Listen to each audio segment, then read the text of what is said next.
Please note that in this recording, some of the questions may be inaudible, but the Master's answers are audible and clear. Any question you would like to ask? Yes. Master, could you please explain where our emotions come from and are they to be trusted? How to? Could you please explain where our emotions come from and are they to be trusted? What do you mean by trusted? Are they real feelings or do they come from the mind? Soul, or do they come from the mind?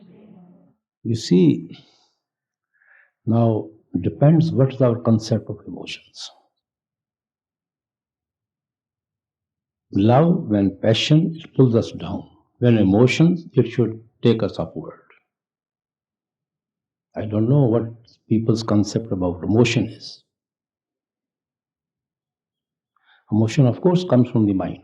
There's no other source. A mind always gets life and strength from the soul.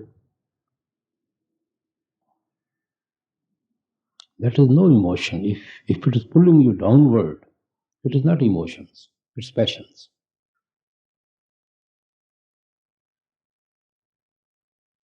Yes? Does the soul have the capability or the strength to stop giving attention, its energy, the Shabbat, to the mind to act, to operate, to do these foolish and evil things? Does the mind have power to stop this mind? No, mind is absolutely attached to the soul. Soul cannot, separate itself from the mind unless all the karmas are cleared. Soul has no individual way of functioning as long as it is have taken the association of the mind, and mind cannot escape from the attachment unless it clears all the karmic debts which it has collected. It is not in the hand of soul that I get aside the mind and I have become independent of you. It will only be when we go beyond Tirkuti, beyond second stage, and there we can only go when we clear all our karmic debts, karmic accounts. Tendency of the soul is always towards the Father. It is always full with love and devotion for the Father. It is only due to the weight of the mind that it is helpless. And mind becomes helpless being slave of the senses. So we have to reverse the whole process. The soul should control the mind and mind should control the senses. And the meditation would be that power with the Master's grace that would remove the karmas from the mind and thus free the mind to act against the senses. Meditation is just like a sandstone. If you have a rust on a knife, you go on rubbing at a sandstone, it will start shining. All rust will be removed. So we are all entrapped with karmas due to the sense pleasure, due to our weakness of the mind. So when we are rubbing the mind with the Shabad and Naam within, so slowly and slowly all these karmic accounts are getting cleared. And then soul gets released from the clutches of the mind. Then only we know ourselves. As Christ said to that lady, "Go, ye have become whole, sin no more, lest a worse thing can come unto thee." That since I have put you on the path, so now if you continue, you are in a process of becoming whole. But one thing you should not forget, sin no more. Don't add more to your karmas. Whatever you have collected, they'll be cleared by following the path. But don't add more to it. And if you'll go on adding more and more, he says, lest a worse thing can come unto thee. What worse thing can come to a soul? It may have to come back down again to the creation and remain separated from the Father. Yes. Heard on a tape that a lady asked, knowing that the master is inside, I sometimes like to talk to him. And then you said, well, sister, you are talking to your own mind. But on the other hand, I heard you say, pray to the Lord for guidance. Yes. Are you then not talking to your own mind? You are praying to the Lord. You are not talking to yourself. When you are praying, then nothing exists between you and the Father. Even mind should not exist there. Mind should not go out when you are praying to the Father. Nothing exists between you and the Father. So you are praying to the Father for grace. Mostly, when we think we are talking to the Master within, without seeing Him, it is our own mind to which we are talking. We create our own questions, we get our own answers.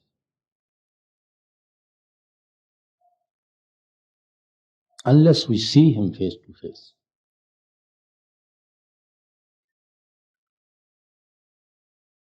Yes. In order to clear our karmas, do we have to see the light or hear the sound during meditation? That is what meditation means. Maybe we happen not to see the light or hear the sound. Even then you are clearing your karmas. You see, I have said so many times, when a child takes birth, it doesn't start running the same day. It has to pass through so many phases before it learns to run. It is taught how to lie down, how to sit, how to stand, how to walk, how to talk. He has to pass through all the phases before he starts running. So similarly, and all those phases are very important for him to learn running. The child can't ignore them. So similarly, all these phases which we are passing through in our meditation are essential for us to attain our achievements. We cannot say that these phases have no place. They were absolutely essential. To be motivated to meditate. Meditation is the only answer. That in order to, in the book it says you have to hear the Shabbat, you have to hear that ringing in order to clear your account. Ultimately, that is achievement. But before we reach to that level, we have a long struggle to go through. We have to withdraw back to the eye center. We can't say that without withdrawing myself to the eye center, I like to hear the light and sound and start clearing my accounts. That is also essential part of meditation. Yes. Does the satsang have to go through more karma on the outside world because they're trying to clear their account quicker than... No. Everybody is born with a certain destiny. And everybody has to account for their destiny during their span of life. Neither it can be changed, nor anything can be added to your destiny. You see, if it is changed, it affects so many people. Our destiny is not individual. It is interconnected with other people. If one man's destiny is changed, so many people's destiny will have to be changed. And they are in their own way interconnected with others. So it's impossible. We have to go through the destiny. And nothing is added. If something is added in our destiny, then it means the people with whom we have dealing, something also has to be added with them. Because we have to count our karmic, accounts with them. So neither it is added, nor anything is taken away from your destiny. You have to go through. Yes. Master, does the mind eventually fall in love with the master? It's always the mind. the mind falls in love with the master, we won't be moving back towards the ice age. You see, mind is also our best friend. It's our enemy when it is pulling us downward. It is our best friend when it is pulling us inward and upward. Unless the mind falls in love with the master, soul can never merge back into the master, into the Shabad. Ultimately, soul leaves the association of the mind and merges into the Shabad. Yes. He's saying that we have to go through our karmas and all that kind of stuff. Then on the other hand, we've been initiated by the master, and he can give you, when you get the sound and light inside, then you can still go through your karmas, or you can go through them cheerfully instead of suffering. Yes, yes. Karma. Attitude to those karmas will change. Karmas don't change. Your attitude towards to those karmas will change. If a man has to bear the loss of the beloved one person will weep and howl and cry. Another person who has been able to develop a very strong willpower, he will say, all right, it is the will of the Father. I'll face the facts. I'm happy in his will. Same event has happened, but our attitude changes to that event. So meditation changes our attitude towards the discharge of our karmas. Yes, yes. When we're here with you, your attitude is very good. You go home, usually there's a lot of karma that I have to go through after I've been here. And it seems, being in the master's presence, you can face almost anything after you leave here. You see, because we think we have some support, we have something to lean on, we have some pillar which gives us source of strength to face what comes in our way. So similarly, we have to build that faith by attending to that Shabad and Naam within, so that we can lean on at Shabad and Naam within, which gives us strength, support to go through those karmas cheerfully. And that is our real master. Yes. Master, the creation is made up of 5 elements. Also, the human body is also made up of 5 elements. Both of them the same, except the human body has soul. But take the soul out of the human body, are they both the same, the creation and the human body? Well, creation also is made of 5 elements, as you know, and so are we. But what gives life to these 5 elements? Then? The last element, either. I can't put my hand on either. I know either is a sense of discrimination, but I just can't identify like I do with the other 4, like air, water, matter, and fire. I can identify with them 4, but I can't identify with the self, with the either. Means sense of discrimination. From knowing to be into the know right from wrong. Yes, sense of discrimination. Difficult to explain the ether. Yes. Yesterday you said that meditation dissolves questions, the mind's questions. At what stage does the disciple not have any more questions? It depends on the individuals. It varies with all of us. Some people just come to the satsang and they think they have no more question left. Some people go on making inquiries for 10 years and 15 years to satisfy their inquiry and their questions. And some people spend their whole life and not satisfied with those answers. It varies with individuals. Yes. As we have no memory of previous births, how do we qualify to go from one species to another? How we qualify? What do you mean by qualify? Progress from one species to another as we have no memory of previous birth. We don't have to. We don't shape on our own future in that way. That we have to collect karmas from certain past lives and then take birth. It's automatically done. You don't have to remember of anything about the past. Out of that stock of karmas, automatically we take birth. Another species, it's automatic from one species to another.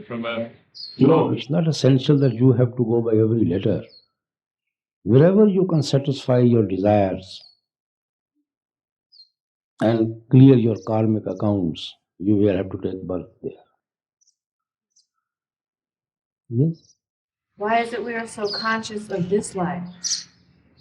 because we are living it. We have to go through it. Naturally, we are conscious. Yes, please.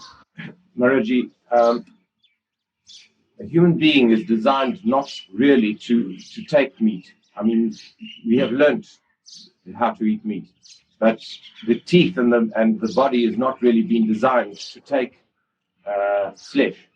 But in the animal kingdom, they have been designed to take flesh. They have the carnivore teeth, and they are designed to take flesh. So that means that their karma is almost involuntary. They have no choice. There's no choice. If for a tiger, for instance, a tiger must live. That is why we are top of the creation. That is why we have, ether, sense of discrimination. They have no choice and we have choice here. But we are also paying, as we are in the human body, for what we may have done in the animal body as well. Why not? All karmas have to be cleared wherever we have committed them. Doesn't it seem a little unfair, Maharaji? In what way? Well, if an animal had that choice of perhaps eating plants and not taking the karma, it would have more chance of advancing spiritually. So, What to say of those animals? What about humans who have choice? Is it fair for them to eat meat? Aren't they? Don't they? We have choice. But how much we use it? And what way we use it? How many people are vegetarian in the whole world? Hardly you will find a fraction. As you say, we are not meant to eat meat, but do we abstain?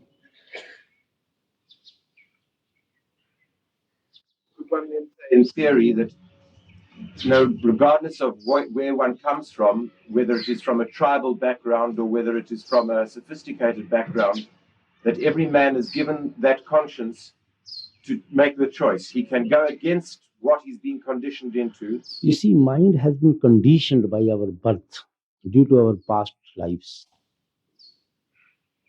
Even if we have choice, mind is so conditioned, we don't know what is the choice. We will automatically behave in the same way. Because it is so much brainwashed, so much conditioned, that we think we have no choice. So it's even a privilege to be given the choice. Yes, naturally. It is grace that we know how to use this choice. Yes. So in this lifetime, now that we've been initiated, why did we have to eat meat in our earlier lives where our children have all been brought up vegetarian from the beginning?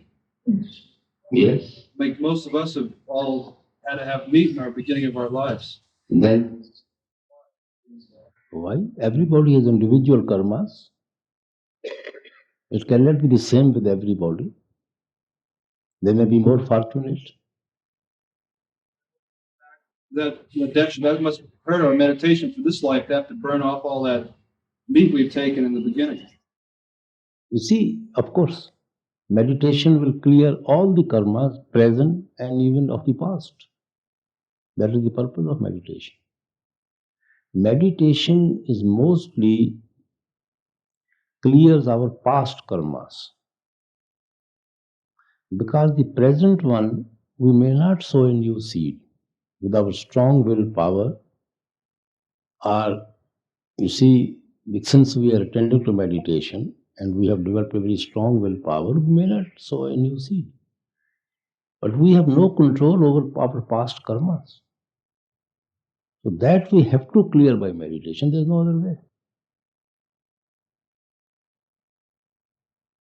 You can save the life from further resting, but whatever rest is already there, that you have got to remove it. There's no choice. Yes.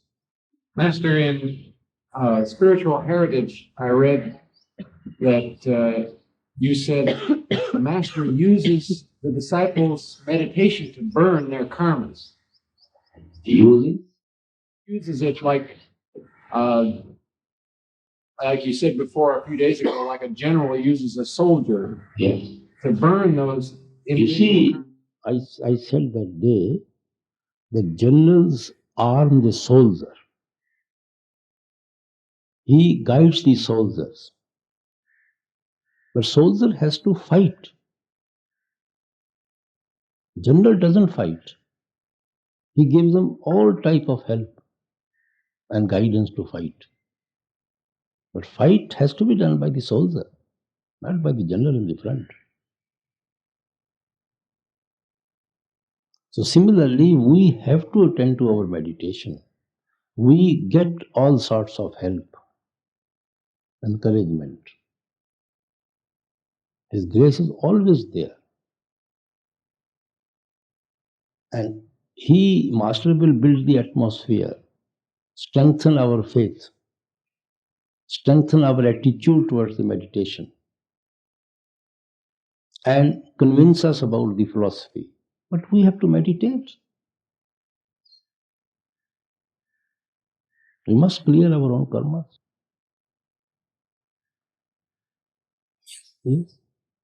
Master, if I'm a disciple of you, and if I pass on and have to take another birth, will my karmas come under cow in my next life, or will you protect me until I get initiated again? Well, brother, once the seed has been sown, it can never be destroyed. Once a soul is initiated, it will flower. It will go back to the Father sooner or later. Nobody can hold it back. Yes.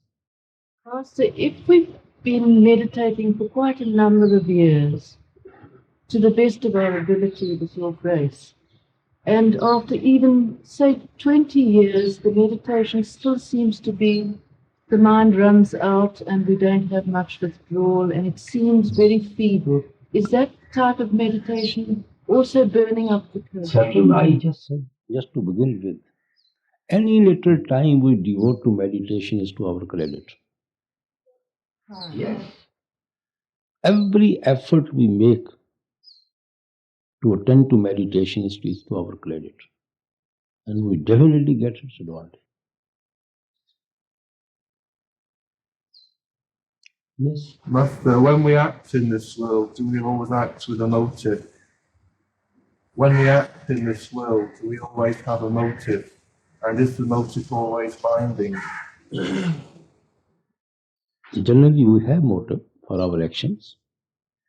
Motive always binding? Is the motive always binding? What do you mean by binding? Binding, of course. It makes you see, our intention, call it motive, slowly and slowly makes a strong groove on our mind. And then we get obsessed with that desire. And then we become victim to it for its satisfaction. If not now, in the next birth. Yes.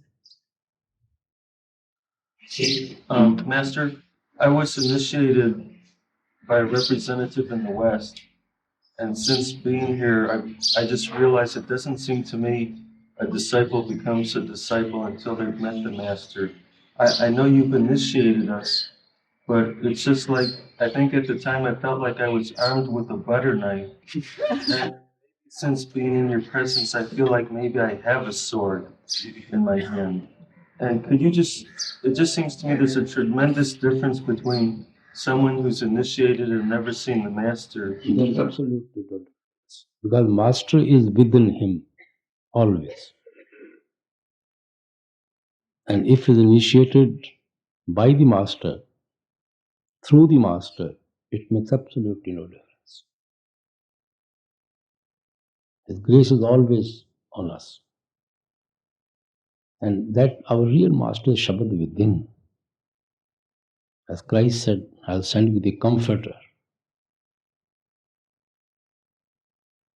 We get the comfort through that Comforter from within.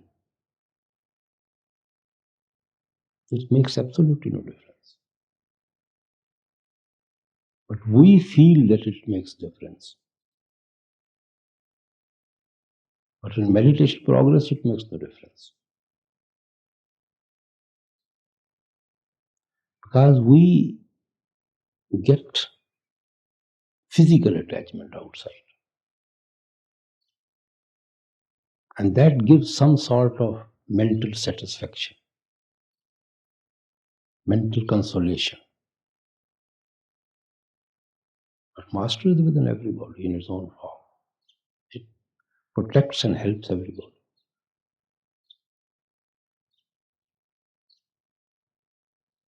Yes. One thing that I couldn't help getting impressed by was the openness and spontaneity of my Indian brothers and sisters. We in the West seem almost stiff and over controlled in comparison. Is this because we tend to take ourselves and life too seriously in the West? I don't follow your question. Well, my Indian brothers, satsangis, seem much looser and open with themselves, with their feelings, with the way they look at life. How do you know they are loser? In what way? As the gentleman was just saying, you see, that I feel now that I am initiated. And they are always here. In what way they are loser? Just seem to be more approachable. We, and I guess I'm speaking for myself here, in comparison, seem much more controlled. Every day satsang is being held. Wherever I go, satsang is being held. And they are 100% in satsang. You people, since don't understand the language, so you probably had a closer group, that's all. And so many books are written. Mostly Indians don't have much questions because so many they have background of mystics, old saints, past saints. And they read the works of so many saints and mystics. And we have brought so many books on different mystics, different saints. So hardly there is any question. Only is that somebody should prompt us towards meditation, should induce us towards meditation, creates an atmosphere in which we can build our meditation. And that is being always done. If you want to solve the worldly problem of the people, you can never solve them. How many people's worldly problems will go and solve them? Everybody is fighting with one's own self. Everybody is at war with one's own self. Meditation is the only answer. We have to go through the destiny, and we get the strength if we attend to meditation. You can ask them whether they would like to change with you or not. Yes, please. Could you help me understand something about desires?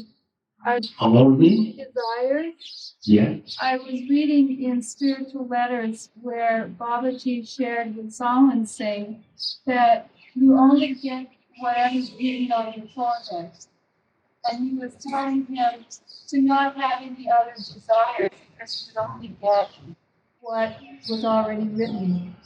Well, sister, what Babaji meant was that you should live in the will of the Father. Whatever destiny you have brought, live it cheerfully. Don't desire anything of this world at all. Whatever is in store in your destiny, automatically it will come and you will face it. So don't have any desires for anything in this world. Whatever has to come to you will automatically come to you. What has not to come to you, it will never come to you. So why should you create unnecessary desires? Leave it to the Father. He knows best what to give and what not to give. That is living in the will of the Father. Yes? So when you're, this is where I need the help, is when you're in your life living and you need to go shopping or something like that, you need some food. And what comes to your mind is, oh, I would like this or I would like that. That is not a desire. What is that? Well, desires with whom you get obsessed, who are haunting you day and night. That is desire.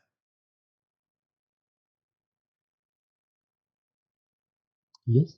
On the subject of desire, Maharaji, developing desire for meditation and for master, would that be a question of inner pull from master and just obedience to the master? Well, His grace is there. That is why, you see, due to His grace, we get that pull to attend to meditation. To develop that desire. Develop or respond to the pull comes to the same thing. How can you develop? We can only respond to the pull.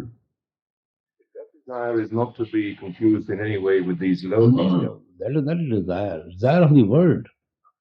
I'm talking desire of the world. Tomorrow you will say, why you have a desire to go back to Father? No. The emotion. Desire of the world. The force of emotion which moves upwards is the same force that can also move downwards. This desire is not the same desire that moves towards Master as compared with the desire that moves away from Master. It's not can't be the same desire. I see desire to go back to the Father should be there. That we are creating every day. Another way, responding to the pull from within, of which mostly we are unconscious. We're trying to become conscious to that pull from within. Yes. Can we beg the Master in our meditation? Oh, grace. Yes, by attending to meditation. You see, meditation is nothing but begging the Lord to open the door and to forgive us what stands between us and the Father. Meditation itself is a begging. We are all beggars at His door. The meditation is just knocking at His door. That is the real begging. Instead of just saying few set words or just talking to your own mind and wasting your time, it's better to turn to meditation. That is real begging, real prayer. Yes. After being initiated for how many ever years everybody is, your Simran, doing Simran, and sometimes you'll be walking and it'll come. You'll be working and Simran will start going. So that would make the deepest groove on your mind of everything, because wouldn't it be that's the thing you do more than any other single thing. So your Simran would be the deepest groove on your mind. That's right. And that helps you towards who pulls you towards the Shabad. So it helps you to avoid other desires to make any groove on the mind. Because mind is never still. Mind always must think something. If you are not doing Simran, it will think about the worldly things. So why not put it into the right direction? Sleep is after we've been initiated. Is Simran going on in our mind even when we're asleep? Subconsciously sometimes. Yes. It automatically goes sometime. When we get up at night sometime and we feel perhaps we were doing Simran. Because mind is that side. Attitude of the mind is towards the Father.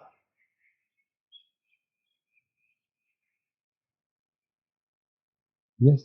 Master, since I've been here on Dara, I've been trying to focus my concentration on my Simran much stronger than I have ever before.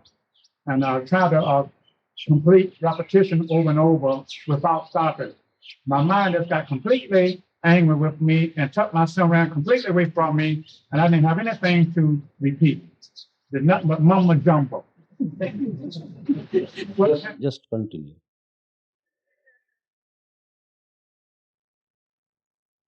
I learned how to do my Simran and think worldly thoughts at the same time. Well, try to eliminate the worldly thoughts then. It means you are not 100% in Simran. Mind projects many things at one time. Yes. Raji, why is it that the battle with the mind and with Simran seems to go in waves, in that sometimes if you're doing Simran, you don't even feel as if you are doing Simran.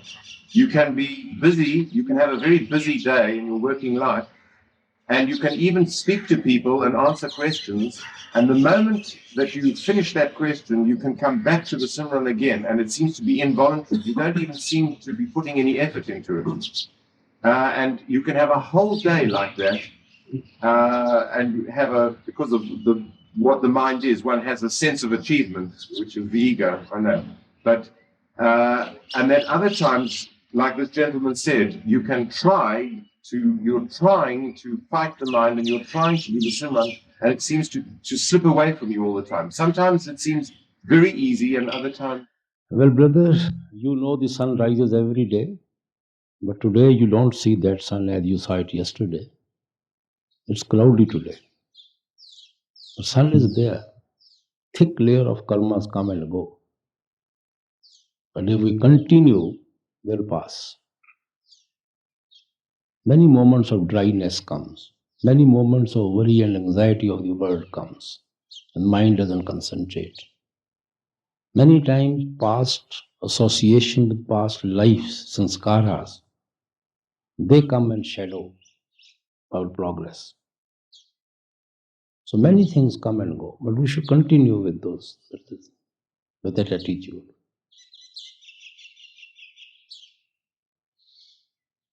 Yes? Master, I'd like to verify something. When is a disciple initiated? When Master approves the initiation, or when you go through the proxy ceremony a few months later back in the States? The ceremony. When you go through the ceremony. Yes, yes. Master, I've heard it said that some people hear the sound before they're initiated, and that maybe that's a sign that they were initiated in a past life. Is that true? They may not have been initiated in the past life, but they have some association with the path in the past life.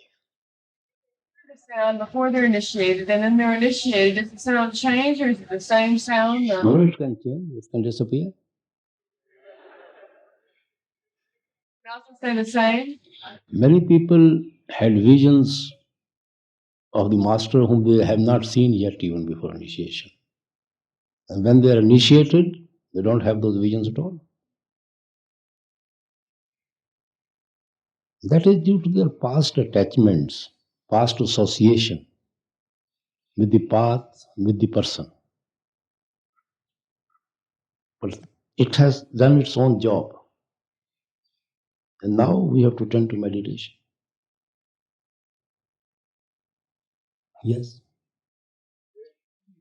The quest for life, where you say one should not do or undertake as a satsangi spiritual healing.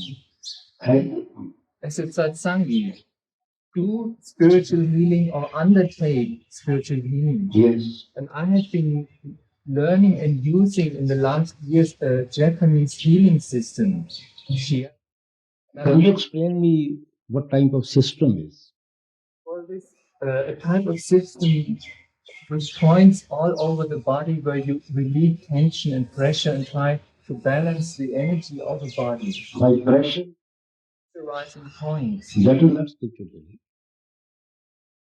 I was interested in the subtle anatomy of the body and its trees, and I went to healing courses. That's what I'm asking. What is the process of healing courses? If you are manipulating with your hands, if you are giving the medicines. I'm using my hands and I'm using my own energy on the body of the other person. What is your concept of energy? By putting pressure through your thumbs and fingers?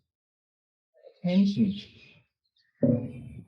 My attention, for example, projecting a color or circulating over a point or using a color, for example, a blue color to pacify or a red color. You see, there's no harm in that. One should use one's knowledge in curing another person, maybe of any type. But one should not spiritually involve oneself in the healing of that person. Careful when I'm healing everything. You see, because then we do it at our own cost. But what you have explained is not a spiritual healing at all. I simply had to consider because these courses brought me in another direction, away from the path, my involvement. So that is for you to decide then. You know the teaching, and it's for you to decide. Yes? Master, Swamiji says in Savachan that a Satguru doesn't initiate a soul unless his karmas are small enough to pass through in one life. Does that mean that if a Satsangi stays within the 4 principles, he can clear all his karmas in one life? Well, it depends on individuals. You see, this Sarbachan you are reading, this is extract from Swamiji Maharaj Satsang, are his bachans in discussions with individuals, which has been noted for our guidance. Now, everybody has a different background to whom Swamiji is talking. And they have been taken the extract for printing for our guidance. And everything cannot be generalized also. Yes. Particular bachan was Sarbachan 100. It seemed to be general rather than specific in that he said, when you come before the Satguru, you know the extent of your karmas. If he accepts you for initiation, then your karmas are small enough that you can go back in one lifetime. If he doesn't accept you for initiation, the fact that you come before him will enable you for initiation sometime in the past life or this life. That's right. Why did you attend to your meditation? Mere initiation or mere coming to the master doesn't mean that now we will be able to clear our karmas. Yes. Yes, Master. I read a letter from Babaji to Uzo Sawang Singh. Babaji said, when a disciple sees his master for the first time, his karmas of 21 last lives are finished. My question is it when we see the master inside of the third eye, or when we see our master like me, for example? The karmas of 21 lives are washed. You read in spiritual gems, spiritual letters? No, the the letters from Babaji to Uzo Savant Singh? It must be within, not outside. Darshan means it is always within. Seeing the master means always seeing the master within. 20 life is nothing compared to our previous record, previous lives. Millions and millions, since million years we are here. And how many karmas we would have committed. Yes. Is there a difference between the outer master and the inner master?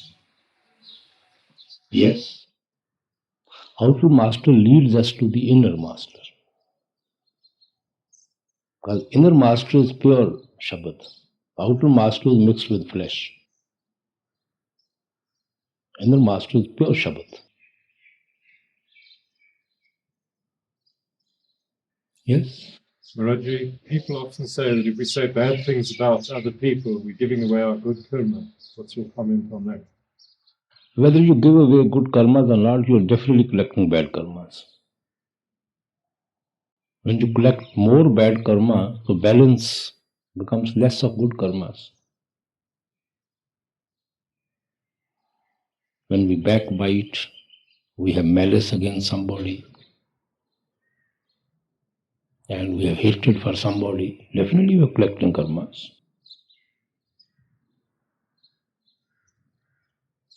Ultimately, balance has to be seen. Whether good is more or bad is more. As Christ said, seed is also sown and reeds also have sprung up. So he says, when the crop will be ripe, we will cut down the reeds, then we will cut the crops, whatever is left, and bring it to our bark. So then balance will be done. How much good karmas we have done, how much bad karmas we have done.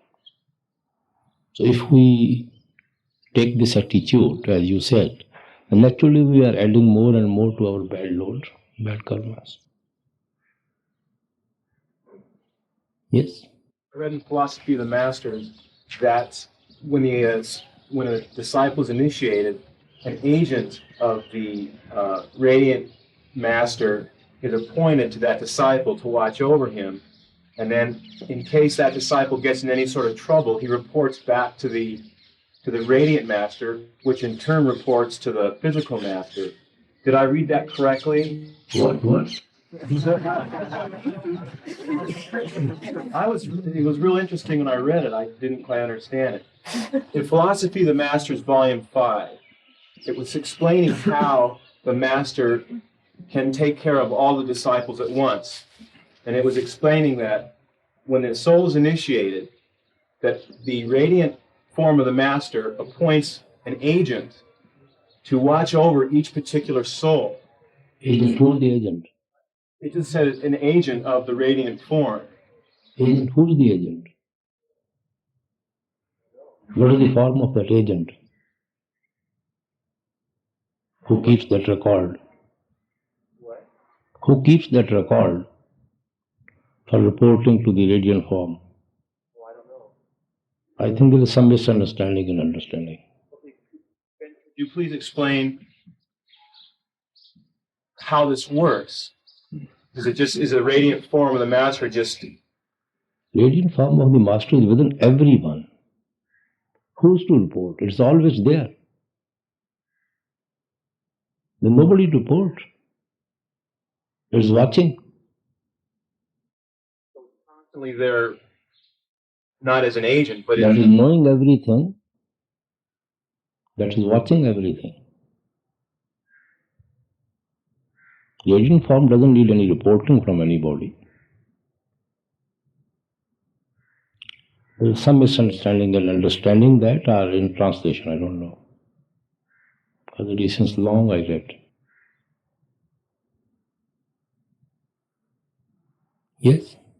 Master, it seems that no matter how sincere we are, we fail at every single step because of our lower nature.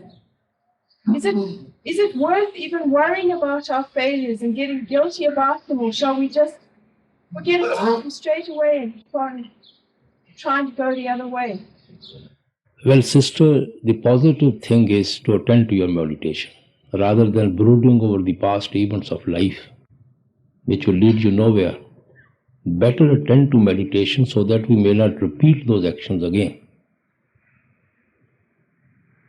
That is real repentance of the past. And meditation also gives us strength not to do such acts for the future. So meditation is a positive step.